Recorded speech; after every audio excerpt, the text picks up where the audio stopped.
What's up, everyone? Smiles all around as we go into Monday Night Football. It's the Showdown Breakdown. Where my turds at show, where we're taking a look at Denver at Seattle. Can you smell what the Russ is cooking?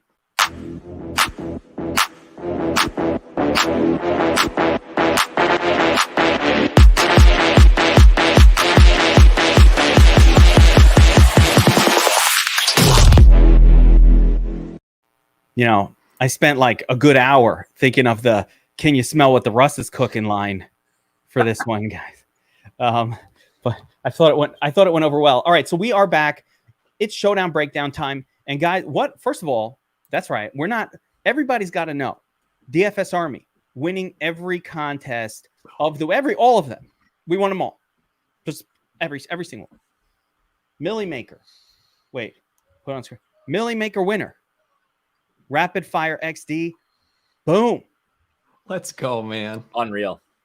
No one even knows that Cuckoo won another 17K. I didn't know that until like late this afternoon. Like no one was paying attention. Cuckoo, he's like, yeah, it's not that great. Somebody won $1 million. Yeah, sorry, I won 70K. He 70K. He's like, eh. How about Coach V? I believe it's Coach V. Coach K. No, he's not. Is he Coach K? In the Discord, Coach K is an actual guy. I think this coach is Coach V. It's not Mike Krzyzewski. This is Coach V. But anyway, if you actually saw his FanDuel distribution, he had this looked like a Bobbywow distribution. He had like 3rd, 11th, 15th. Like he was all over the top group. It was sick. That was actually amazing. W. Lynn, Willie, fucking second place, $3 entry. 25K. Crushed Watson, it. So many more of these. So it was like the ultimate, but of course the Millie Maker winner. We did a little bit. If you missed it, go back and watch the weekend review. We showed how you pretty much just ran the Dom station, made a couple of quick adjustments, or if you read my sheet, core play, Jefferson, core play, Pittman, heavy play on AJ Brown, and that's all you needed. The Dom station was putting Jahan Dotson and everything. He didn't even have Jahan Dotson. He had Romeo Dubes in this one. Use Dotson, though. The Dom station was jamming Dotson in all your lineups, jam Steelers defense in all your lineups. You could get here really easily, and it was just awesome. And my favorite part of it was just how a lot of the research we did in the offseason, talking about QB just +1, not doing these massively correlated stacks in these gigantic contests, was actually paying off. It paid off pretty much all of last season. And week 1, here we go. Everybody's going to be like, oh, correlation's king.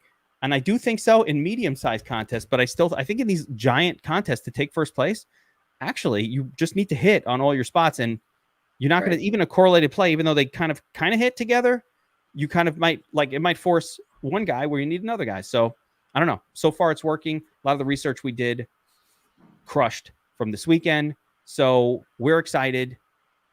And of course, I don't even have it on screen here, but Thursday night Showdown Breakdown, boys. We had 7 or 8 winners using the new Dom station, 5-1, 1-5, 4 stacking options.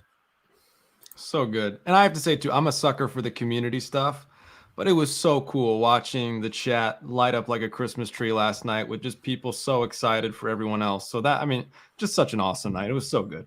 You know what lit my heart up is when people finally realized that when you're rooting on a brother or sister in arms and they're about to win $1 million, you gotta fuck your own lineups. People dude, I don't even give a shit. People I need this guy. Fuck it. I want him to win. And that's what I love seeing the most. I always get upset when somebody's like, I don't care about him. I'm trying to win $20. Dude, come on. And we don't have those anymore. We've weeded them out.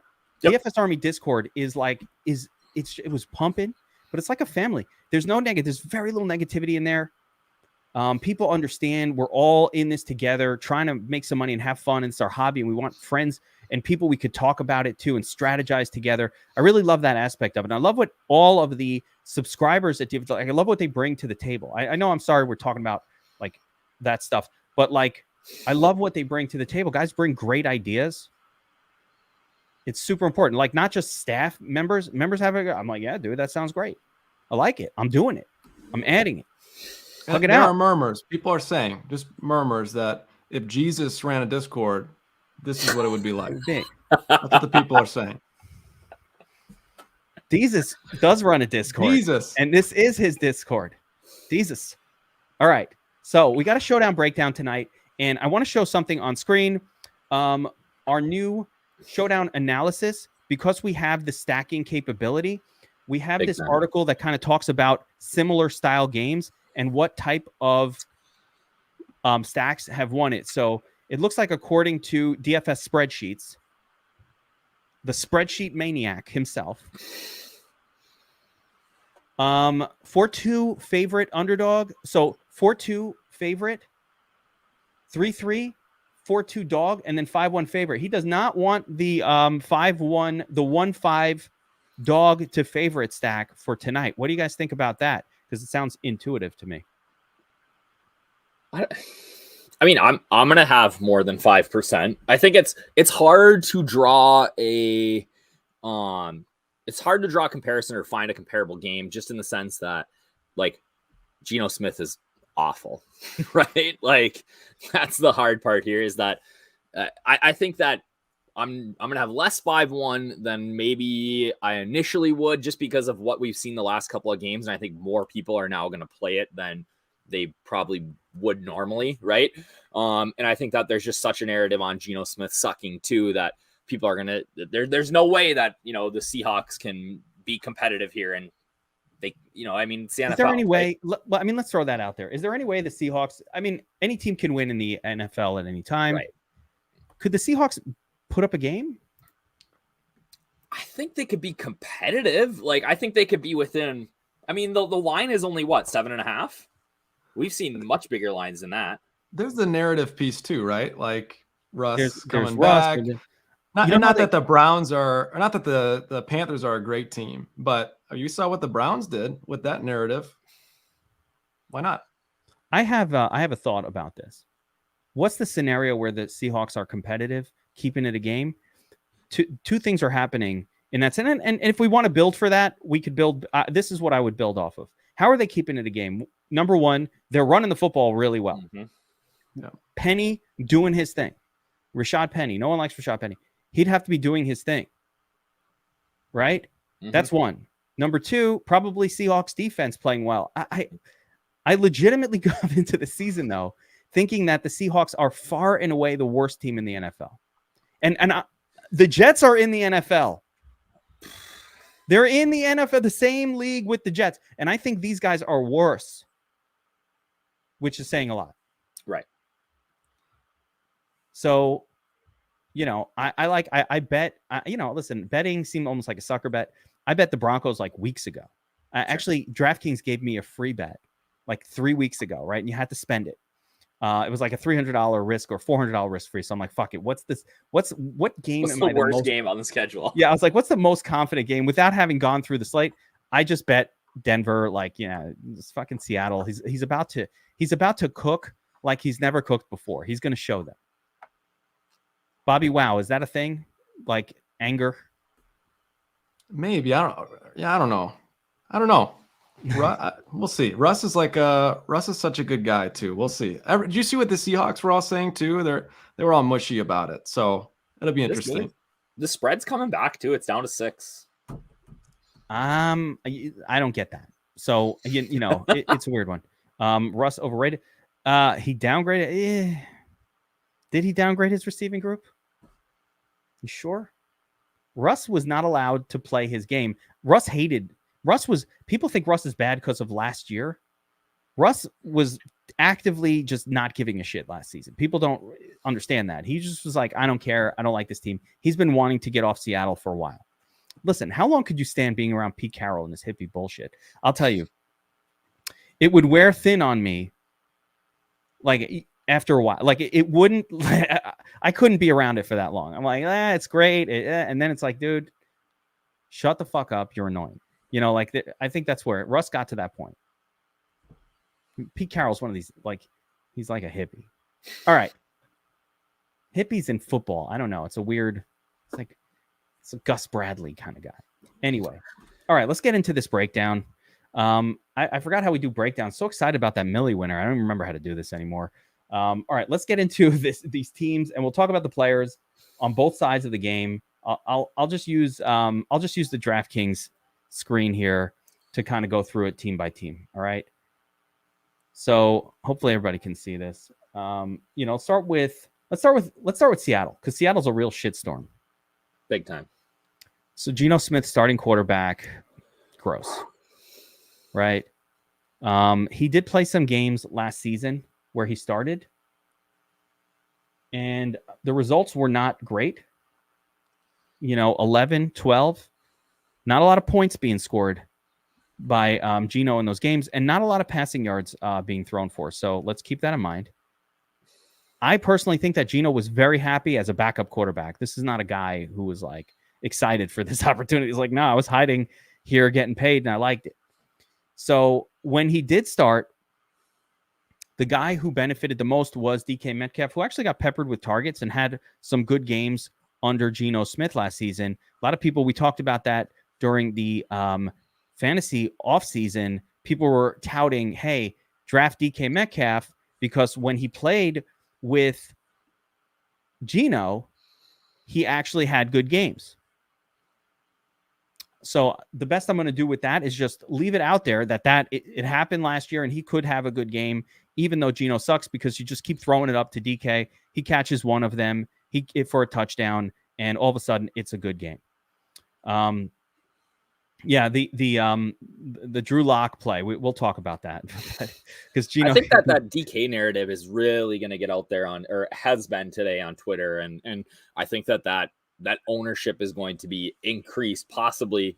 I mean, potentially, right? Like if Lockett's got an outstanding matchup in the slot, and he might be at half what do we have for ownership? I'd have to see, but at half the ownership, he could be potentially the nuts play here. Yeah, no one wants to play Lockett because he had terrible games when Geno was at the helm last year, and it's understandable. So he and I don't think it's unknown. So it becomes sort of a contrarian situation. Right. Noah Fant at the tight end position, I think, is fine. I think anytime you have one of these crappy quarterbacks, they do tend to have to check down to the tight end more frequently than not. Like Russ doesn't, by the way, a lot of people like Akwigankenbaum tonight, but Russ is not he does throw the tight end, but he's not that check down. Like he'll scramble around. He likes to throw it deep. So we'll see how that dynamic plays out. Obviously, we haven't seen those two play together really. We'll see how that plays out. I'm curious to see how Akwigankenbaum plays out. Akwigankenbaum. Yeah, I think that like Fant is fine. I think that he'll play less snaps than people are guessing, just because the Broncos have a decent pass rush. I think that they're going to have Disley in there. Or less. Rumor is around 50% of the time. And I think, I don't know, fans projections and props are not great.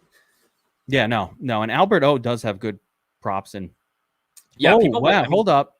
You ready for this? Agüe Bunam. I don't know. He just said the other day, like, just call me Albert O. Alberto. Agüe Bunam.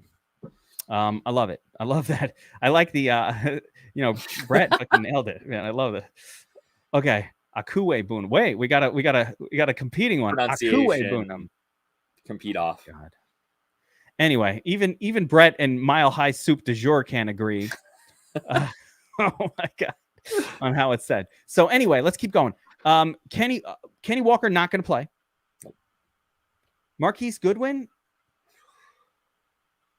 He's going to be the 4, I think. I mean, you said D Eskridge. You think D is going to be the 3 and Goodwin the 4? That's what we're hearing. These diamonds, baby. All right. Well, there it is. D's diamonds tonight. Deep ball guy. Didn't do much last season, but hey, you never know. I don't have a lot of hopes for D Eskridge or any of these turds tonight. One turd that might get some looks, though, is Travis Homer, and I think he's legitimately in play. He's going to be the backup running back, the pass-catching running back. Doesn't do a whole lot, but for 2,100, could get you that. All right, so let's just talk about what it would take for like either him or DJ Dallas, for example, to get us there. DJ Dallas comes in the game with Rashad Penny getting hurt. That could happen. Yep. I think Dallas is the better pass catcher than Homer, but Homer just has been there longer. Like that's what you know what I mean. He owns the role. He owns. Yeah, I was going to both, ask right? because didn't Dallas kind of take over that backup role toward the end of last season, or was Homer hurt? I can't remember. Homer was hurt, but Dallas did, and then Dallas outperformed him all preseason. Dallas is probably the better player. So, but I probably would You get avoid the having both opportunity. of them. So my first rule, I'm probably avoiding having more than one Seattle running back. Period. Yes. Right. Yep. So that's a rule to make. Yeah, and Hunter, if Penny does get hurt early, people are like, oh, why are you talking about that? You can't know that. Yes, you can. Sometimes you know. Right. Or we always no.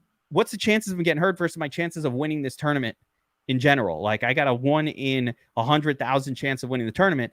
It's about like 1 in 20 that this guy gets hurt, early in the game. So it's a real possibility. Right. Like we're not in the business of making predictions on a player getting hurt, but we are in the business of giving ourselves a chance to win, right? And like if that happens, yeah, you got to be able to say, okay, if this lineup is dead in the water because DJ Dallas doesn't get into the game at all, like you got to be okay with that. And if you're not, then play cash. Yes. So like, you know what I mean? With that being said, it's DJ Dallas that will benefit, I think, the most from a Rashad Penny injury. Again, we do not think Kenny Walker, Dynamite, is going to play this week. He's out, injured, the whole deal. So Penny also himself is an interesting play. That guy was a fucking beast last year. I'm not going to kid around. Like he looked like talent. Yep. When he was rushing the football, and they were still a bad team. So like he was doing damage even in those games where they were pretty irrelevant. So I don't want to. I want some Penny exposure, but I will have a rule that I'm not going to allow Dallas and Penny in the same lineup together, especially for this crapola team. Yeah, I mean, like Penny, isn't Penny's like he should get 15, 16 touches here easy, right? Oh yeah, they're going to feed him even if they're losing. That's how Seattle operates. I mean, they have to slow the game down. Like, yep. Sorry, they're going to try to keep it close. By the way, that's going to keep these kickers in play. The kicker for I like the Denver kicker more, but Jason Myers in play as well. They could get close. I do think that Geno Smith will have a hard time finishing drives. Bad quarterbacks cannot score in the red zone. And if they're not punching in it, but they get there, then it could be kick after kick after kick. We could have 3 field goals. Again, we could have none because it's a blowout. Right. But we could be like what we saw last night, right? Where both these offenses stall out in the red zone because they're missing so many. Like last night it was because they were missing so many guys. Yeah. This just because Russ hasn't played at all in the preseason, right? And Geno Smith is not good. And I would definitely not be excited about the pairing at the same time in lineups, although I think it'll be super unique. Like I wouldn't mind making one lineup like that, but in general, I think it's either or because the way I'm playing the slate is where Russ comes to cook. He's like, no, this is why I'm here. I want to throw it. But Denver likes to run the football also, and MG3 is, last year was just as likely as Javonte to go off in a game, although I didn't hear about the hot hand approach. My understanding was they were going to try to give Javonte the lead role. So has anybody heard specifically hot hand approach lingo from them? Yeah, I mean, they've talked a little bit about it, but like everything that the beat reporters are saying is that Javonte is going to get the start and then they're going to get MG3 looks, if he's going to take over, like he's got to come out and be crushing. Otherwise it's back to Will. I think it'll be back and forth. I don't see any taking over, but Melvin Gordon with Javonte massively higher owned. Melvin Gordon, he could pull a Kareem Hunt, circa yesterday and just take all the touchdowns. Like that could totally happen. Yep. Circa yesterday, Bobbywow, because that just happened literally yesterday. Like Chubb is the guy, but Kareem Hunt gets the touchdowns. Right. All right, let's talk Denver a little bit here. As we started talking about their running backs, Russ. Everybody, I think, thinks that he's coming here to show I'm still Russell Wilson. I'm still the man. No hard feelings, but I'm here to throw the football. So I really like Russ. Up north, you kind of have him as like an all-in play borderline. Javonte, we talked about him. Between him and Melvin Gordon, I don't like that the price point, the savings is not as exciting. Javonte's really expensive. Yeah. I think Javonte is a better I think if you're gonna look for maybe an edge to play between sites, or Javonte is a much better DK play, right? Just because he catches the ball out of the backfield. He's not great in between the tackles, but he's gonna rack up 3, 4, 5 catches and be able to do stuff in space. Whereas MG3 is gonna be straight ahead, but their touchdown props are pretty similar. Yeah. Well, what I was gonna say. So Steve is asking a good question. Can you avoid? Should we definitely avoid playing those two together? I would say this: if Russell Wilson is in the lineup, then I don't want those two running backs also. So I would avoid I think Javonte and I think they could actually both be in the winning lineup in one of those games where it's the running backs that do all the work. In that scenario, I'd want them to. I'd want like Broncos defense. I'd want a kicker, probably, maybe not Russ, maybe like a wide receiver to no Russell Wilson in it. That's how I would build that one. You guys like that thought process? I am disallowing Russ and those two running backs all in the same lineup. To me, that I don't see how that happens. Is that crazy? That's kind of what I'm thinking. And I won't. No, that makes sense. That makes sense. And we saw this was like the one time we saw two running backs from the same team in the optimal last season. So chances are extremely low, but we did see it, and I believe it was with the Broncos. And I think. Right. And we're not talking about like this super high scoring affair. Like, let's say if it's 21-7 and Javonte scores 1 and MG3 scores 1, like they're in the nuts together. And that is I would imagine that their ownership combined, especially on like DraftKings, is going to be like 5-6%, right? Like if that, yeah. I'm just going to respond to this one here. He's asking if we need to worry about total ownership in showdowns. And I will tell you, I don't worry about that, because what we're trying to do here is hit the nuts, the perfect lineup. And it's just one lineup, and it's going to be somewhere. It might be a tie with a lot of people, and it might not. So I don't really worry too much about total ownership in these. Although if you can avoid lineups that have massive number of duplicates over time, that would be good. So yeah, maybe what I might do without setting a specific number is set a limit a little bit below like the ultimate chalkiest. Like you just look at what the highest is and maybe like reduce that by 10 or 15% just to get the supreme chalk, like everybody's going to have it builds out of the way. So if you just kind of like look at the highest, we'll run it and I'll show you what I mean. But like if the highest is 200%, maybe I'll set it to 180. That might be an interesting move to do. So continue on. I don't want to forget to go through the players on Denver here. Courtland Sutton, Jerry Jeudy. I'm going to favor Courtland Sutton a little bit, but I think they're both super viable wide receiver plays. I think Courtland Sutton will be higher owned. We already talked about the running backs. Alberto. You're a big fan of Alberto, DFS Up North. You like him this week. I just think he's a good tight end. And the price makes a lot work for your lineups at 5,000, right?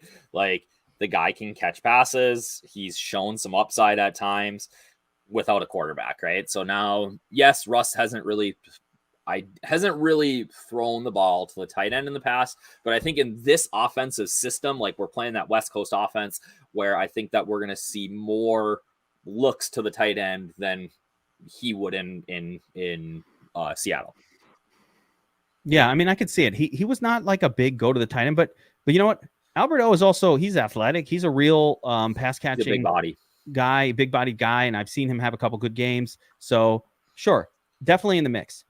The other guy in the discussion is KJ Hamler. Forget the Q tag. I think he's healthy. I read in your notes, Josh, that Hamler should be fine. He's running around. You think he's going to play kind of like a Tyler Lockett role, although I kind of think that might be Jeudy. I think Jeudy will too, but like Judy's a bigger body, right? Like Hamler's just so fast. Like he's one of the fastest players in the NFL. Like him and Marquise Goodwin could go toe to toe here, right? But Hamler can catch that deep ball. I think that they're going to take some shots, kind of like what we saw with Brady last night with Perriman when he got in with Godwin hurt. I think they'll take some shots downfield, and a guy like that can pay off his salary in a real big hurry.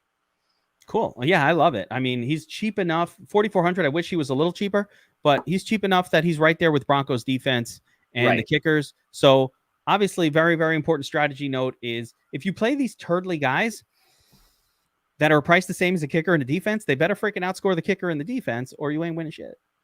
That's how it works. Like, you look at them and you compare them to the kicker or the defense, right, and say, hey, who's going to score more, KJ Hamler or Brandon McManus or Broncos? Like that's who you're competing with. Because of the narratives tonight and because of what we've seen the last 2 games, do we think that the defenses go more owned than they optimally should be tonight? I think Broncos defense should be high owned, and it will be. Like, why wouldn't it be? It's Geno Smith. Right. Like, but here, like, so do you think, are they a good captain play tonight? Broncos is probably playable at captain. I'll have a hard time pulling that trigger, but I think in a 5-1 or 4-2, especially, I'm okay with Broncos. Although again, I have a life thing where I don't use defenses as my captain, and it burned me on Thursday. So burned you last night too, didn't it? I don't. No, it was defense in the. It that was late in Buck sack got me. Yeah, the flex defense. I use defense, but I didn't have it in my nuts lineup, and they passed me. All right, so let's move on. I got a turd. Are we ready for turds yet? Or no? I mean, we'll go to the cheat sheet. We'll talk about the turds. But actually, before we move on, I just want to mention we're doing the Monday Showdown breakdown today, open to the public. We do the Thursdays as a public one. The Sunday and Monday are usually behind the DFS Army paywall. We're doing it today because we're so psyched about the Millie Maker win. We want to get the word out. But we've also got, for those of you who are watching this, if you like this kind of breakdown, we have a lot of fun. We have fun with our videos. We have fun with our content. We have fun with our team. You're going to love being a part of DFS Army. I know we just won the Millie Maker. I know we just won every contest. I don't give a shit. I want everybody kicking ass. I want you guys all to have an awesome DFS season. I come on the roller coaster ride with us. 20% off VIP, NFL 2022. You won't see a 20% off coupon ever again. That never happens. We don't do it. We did it now. It's special. Millie Maker winner. We're flush with cash. We're fucking rolling in it. Not really. We don't get a piece of that. I'm just happy for the guy. But nonetheless, 20% off. Get in DFS Army now if you're not. And if you're not, at least subscribe to it. Make sure you hit the notification, because when we do go live with these breakdowns, at least you'll be aware. You won't get them all, but you get some of them. Better than nothing. You won't get the tools, but at least you can get the breakdown, and you can see the big winners afterwards. Be like, fuck, I wish I was part of that. We've got our site price, just to be clear. I should mention this too, guys. Every other site in the industry, you know what? They're all charging $120 to $140 for a DFS and optimizer. They all buy their optimizer from outside technology. They charge a shitload of money. We built our own. It takes down tournaments. It takes down winners every fucking week. And we don't have to charge. I don't have to pay some company $40 a head to use their optimizer tech. It's my tech. We built it, DFS Army.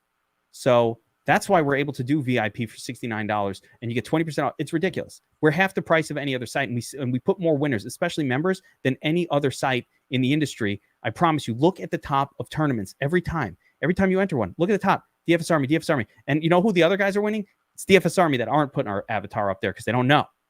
Get your avatar up there. Get a swag bag. It's amazing.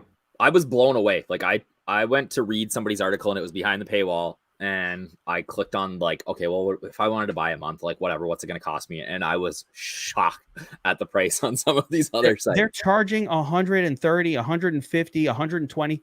Rotogra. I don't want to name the name of the sites. Over $120 a month. One that's named after the stock market, like $140 a month. Insane. You can get DFS Army for $69.99. That's right, $69. Yeah. Year subscription, $420. And just say it out loud too. I mean, that's how I found DFS Army. It was a 10% discount on a cheap price already. Which, first off, 10% compared to 20. Come on, that's the 20% now is just ridiculous. But that's how I stumbled here. So I think they shouldn't use the code, because you should want to pay $69. If it were me, I wouldn't even use it. I'd be like, you know what? $69.69. Thanks for offering it, but I'm paying the full $69. I'm doing the year plan, $420. Are you? I like it. $420 year plan. That's how I would do it. All right, let's get into the cheat sheet. Listen, I got to do a little promo. Well, you got to do it. We're gonna keep it. We're doing a public breakdown. Gronk would. Alec Hanger knows. All right.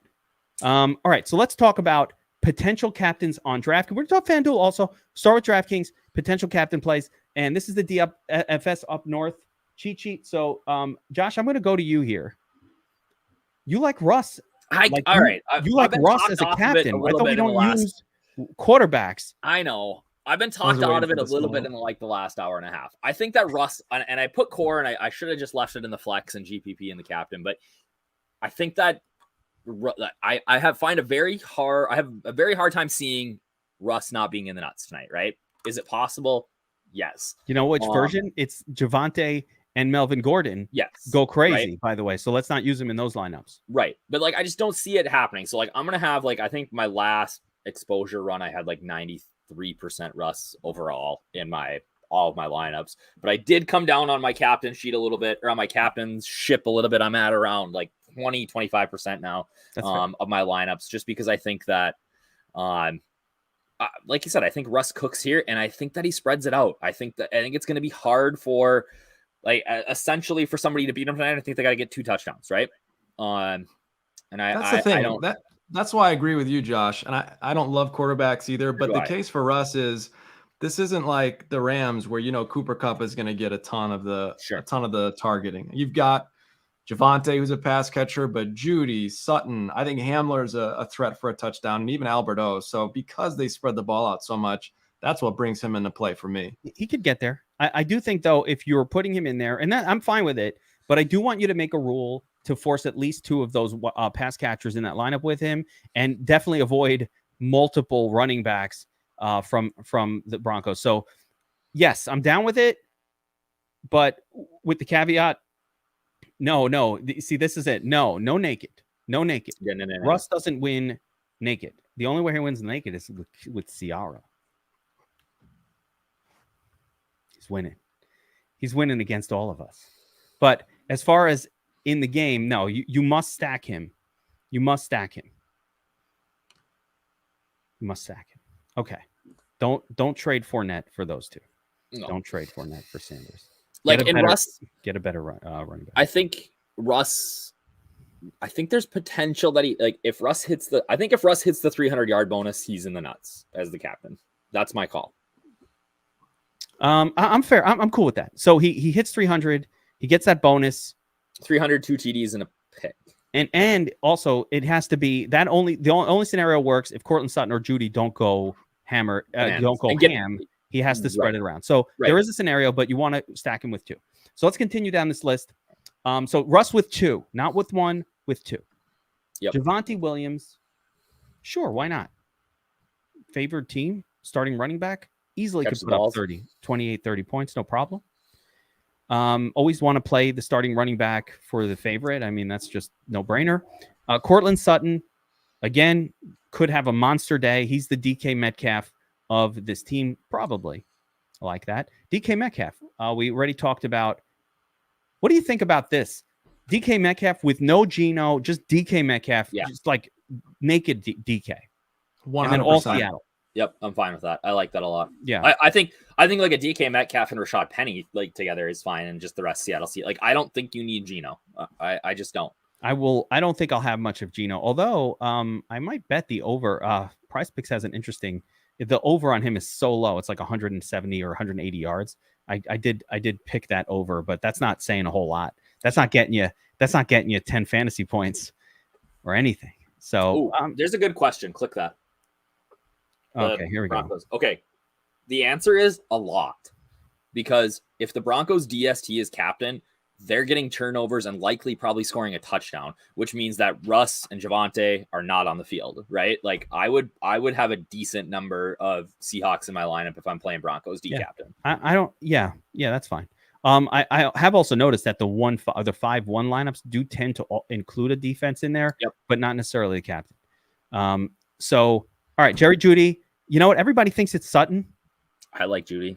You like Jeudy more. You gave him an extra star, so he's a little cheaper. Yeah, I like the price tag too. Yeah, he's a little cheaper. You gave him an extra star. One of my favorite captains just because of the price point. Yeah, but also I think let me look at ownership. Actually, I'm a little surprised here. Okay, that surprises me. It's 2%. They're basically the same. So I'm not even going to assume that that's correct, and I'm going to assume that they're about the same. Yep. Rashad Penny, sure, was a beast last year. and Broncos defense. 4-star, Josh. Who are you? I know it was. I think I wrote that in there. Like I was. Who so are embarrassed you? about writing that. Who are you? I don't even know you anymore. They're just so bad. It's like you wrote this to make Geek upset. I know. What is happening? Can't take it. Patrick Now, Surtain, pick six. You told me touchdown. you preached no defense ever. And then I'm recency bias is getting me. God. I can't get down with that. I'm fine with it actually, but I just can't believe you're giving them 4 stars. It's rare. That is a lot of Broncos defense. So, the expectation is that Seattle stinks with Geno. I have a lot of 5-1s, and like I have a lot of Broncos because of that. Like my last run, I had a lot of Broncos defense in there. Not at it's that Northern Air, Geek. It's something. Not at captain, but I had a lot of Broncos defense. It's something up north. So, all right. So let's get into the flex plays. Obviously, all the same group of captains are in play. A little Noah Fant in there in the mix. Better talk about Drew Lock. We better talk about Drew Lock. Drew Lock. Okay, if you're building 150 lineups, I think you legitimately need to have Drew Lock in your player pool. Geno Smith sucks, and there's absolutely potential for Lock to come in for him at some point. By the way, Geno Smith could just go looking for the door, kind of fake an injury. Like I said, I don't think he wanted this job at all. I think he's like, damn, I was like in nice behind an elite quarterback, Charlie Whitehurst style, 14 years in the league. No one even knows you're in the league. Now people are going to be like, dude, you actually suck. The problem with the Lock play is Lock sucks also. Yeah, he does. Lock sucks. He is not a good quarterback, but he is $4,500 less than Geno Smith. So potentially we're getting a quarterback who maybe, right? Like comes in, throws a tutty, 100 yards, he could have 12 points, right? And in a low scoring affair, that could be the nuts. That's the problem, right? Though, because Lock sucks so bad too, that he comes in, you're right. Like the most outlandish scenario, you're right. He came in and replaced Geno, and then he stunk it up anyway, and you still didn't win. So you're wrong. You lose even for winning. But But like I said, I can eat 8 lineups, right? Like I'm okay with that. Hunter is all right. I'm not even going to get in the comment section here. All right, so let's get into the turd zone. There's a couple turds are where. Do you need turds in this game? Maybe. I don't. Right? I don't know. Do you? I don't think you need a lot of these guys. I'm going to just wipe out some of this. I don't need any of that. No Boone, no Tomlinson, you don't have no Beck. One catch. No. I think, all right, here's my guy. This is the turd that I'm interested in. Beck is my guy. Oh my gosh. He's going to play fullback. He's going to play the CJ Ham role. I'm in. Let me ask you a question. $200. Does he outscore the kicker and the defense? I don't know. At 200, a touchdown goal line run does not lock anybody into the nuts on DraftKings. That's my concern. His upside is running in a touchdown at the goal line, which could happen.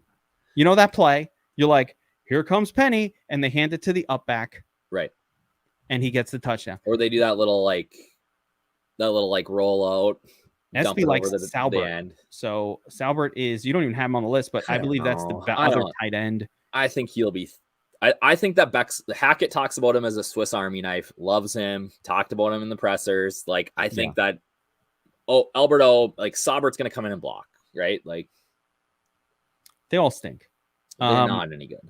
2-3% guys on these kind of turds. Oh, nothing more than that. Yeah, 2-3%. I'm not touching any of these guys. But now that you mentioned Beck, every time you mention somebody, I have to play a couple points just in case.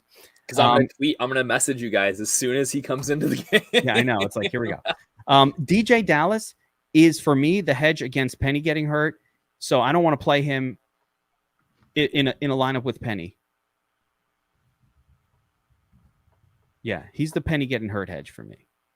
Unless, did I just brain fart that, right? And then Dallas? Yeah. DJ Dallas. Yeah, Penny gets hurt. DJ Dallas comes in. He becomes the running back. He's the hedge. And at 400, that will be the nuts. I don't care what he does. So I'm going to avoid DJ and Penny. Together. Yeah, Steve, you're better that you avoided it. You don't need to know what that was. That was just, you don't want to know about that. Yeah, I think Forget the other thing to consider too is, what if this game is 21-0 early? They're not gonna have Penny out there running up the middle with one of the worst offensive lines in the league. It's gonna be Dallas. It could be. Let me clarify, guys, because obviously some people are popping in that weren't here at the beginning. What we're referring to is an in-game injury. If Penny gets hurt, we like to deal with what happens when the starting running back gets hurt. So, and people are like, why do you do that? Because it happens a lot. So, like this weekend, Eli Mitchell, Alvin Kamara, everybody, a lot of running backs get hurt in the game. So the in-game injury play is DJ Dallas. But Penny is not hurt. No. Travis Homer is the third down back. So this is what I want to ask you up north. Travis Homer, how interested are you in him as sort of like just a regular old, like just to play him $1,400 play straight up? I mean, I think he's fine. Like I said, what's his upside, right? Like that's the question. Like I'd rather drop and play Eskridge or Disley over Homer, to be honest. Yeah, I mean, I think you have to have him in the mix. If he's gonna have like 5, 6, 7, 8%, right? Yeah, a couple points. That's what the 2-star kind of implies anyway. Yep. I would put the same on Eskridge and Disley. Yep. Like they could Eskridge could catch a bomb if he's going to be. I think Eskridge will play quite a bit. Like I think they'll run 3 wide receiver sets quite a bit. No shitter rule. You ready for this?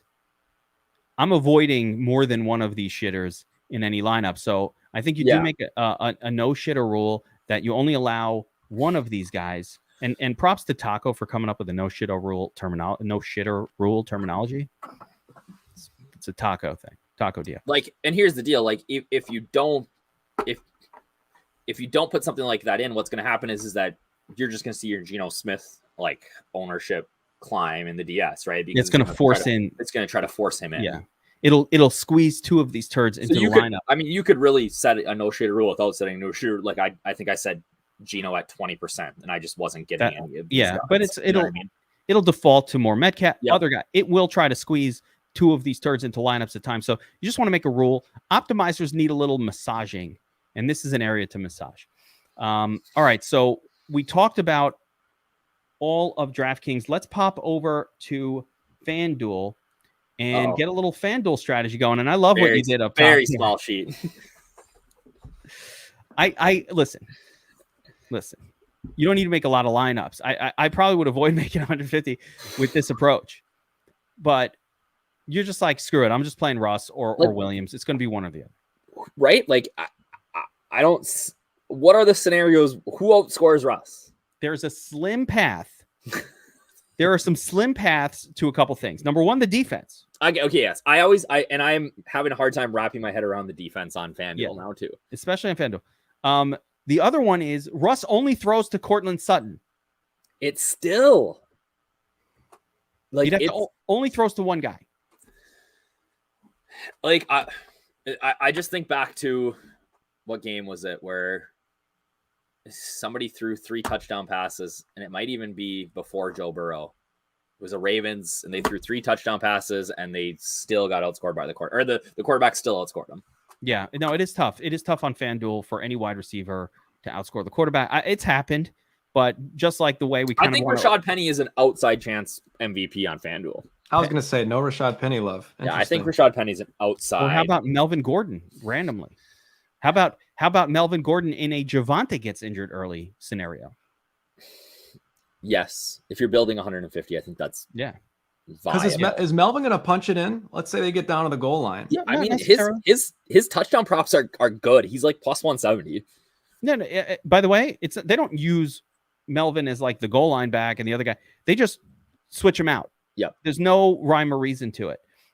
Is Williams considered? I don't consider Williams specifically a pass catching running back. Although he has the skill set, he's fine. Yeah. He's like minus 170 at 2.5 catches right now. So 3-4. Yeah. So that's a good enough. That's a good amount of receptions. Yep. So the expectation is he'll have 3 or more. That's great for a running back. Yep. Especially one that doesn't play a lot, or that doesn't play every snap. So FanDuel, you're going to pay $17K for Russell Wilson. We could safely probably ignore Geno at 14. Yeah. Okay. I mean, outside of a weird scenario. I feel like if Geno's getting there, DK's getting there first. Like, I don't know. DK for a little cheaper. Sure. But Javonte Williams, running back. You've got Rashad Penny up here. Cortland Sutton, who I think is a touchdown guy, much more so than Jerry Jeudy, but who knows? So here's the deal with FanDuel, right? Like, we're assuming that Russ is the nuts MVP, right? Like, that's the assumption. Well, if you're playing in like the Millie, right, what do you got to do to your lineup to make it different? What do you? It's going to be tricky, man. Albert O. You got to get him in there. You got to leave salary on the table, right? Don't you think? Oh, absolutely. It's hard to leave salary based on what's going on here, though. I know. How the hell are you going to legitimately? How you can't even? How do you leave salary? You go with Gordon, kicker, defense. If I play Myers, what do I got left? Oh yeah, I could leave. Yeah, I don't hate that. I mean, yeah, 15. I mean, you can't leave that much salary. No pass catchers though is brutal. Russ with no pass catchers just doesn't work. Ooh. Yeah, it doesn't really work.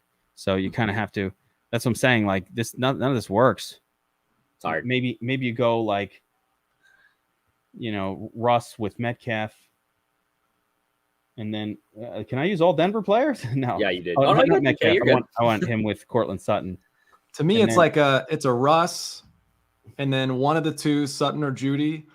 Then you got Hamler. Yep. Alberto, and then like a DJ Dallas, because he comes in and he's catching a bunch of passes as they're down. I just built one and I put Jason Myers in there because I think there's a good chance that Jason Myers is the highest scoring Seattle Seahawk tonight.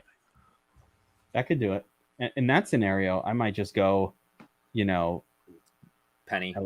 Like I think a 3-2 on FanDuel is an interesting build too. I think that won't be as used. How about this right here, where that's literally what I just built, except I think I put KJ Hamler to save me salary. Well, I left 2K here anyway. So, right. I mean, interesting enough, right? 3 TDs. Is that captain MVP? Yes. That's what you want. By the way, the prop for touchdown passes for Russell Wilson is over 1.5, and it's leaning to the over. So, okay. Yeah, let's see. I love the over. I love that prop tonight. I like the over on Russ over minus 145 for over 1.5. Geno Smith is minus 220 for under 1.5. For under. So, that's an aggressive line. Geno's not good, man. He is not good. And he's just not good. No. He's going to come out and be amazing today. No, he's not good. Although, okay. The Jets on it. Here's the bet of the day, Kev. Are you ready? Plus 1,000, Rashad Penny first TD. Plus 1,000, Rashad Penny. Yeah, I don't mind that. I'll take a 10-1 shot on that. Right? On Penny, on they getting the ball first and maybe driving the field there. No, or just he breaks one. Listen, anybody could break a play. Your team can Rashad Penny. Yeah, Rashad Penny's a very good running back when he's healthy. He's one of the better talents at running back. That not that running back talent is that important, but he is one of the better guys. So when he's healthy, and he was amazing at the end of last year.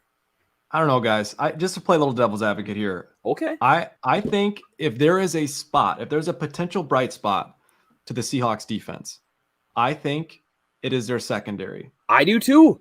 They've got some solid safeties. They've got some young cornerbacks. The rest of their team stinks. Their offensive line stinks. Their defensive line stinks. But it feels like this could be a scenario where Russ doesn't punch it in the end zone with his arm. And it's Javonte and it's Melvin Gordon, running in, combined like 3 that. touchdowns.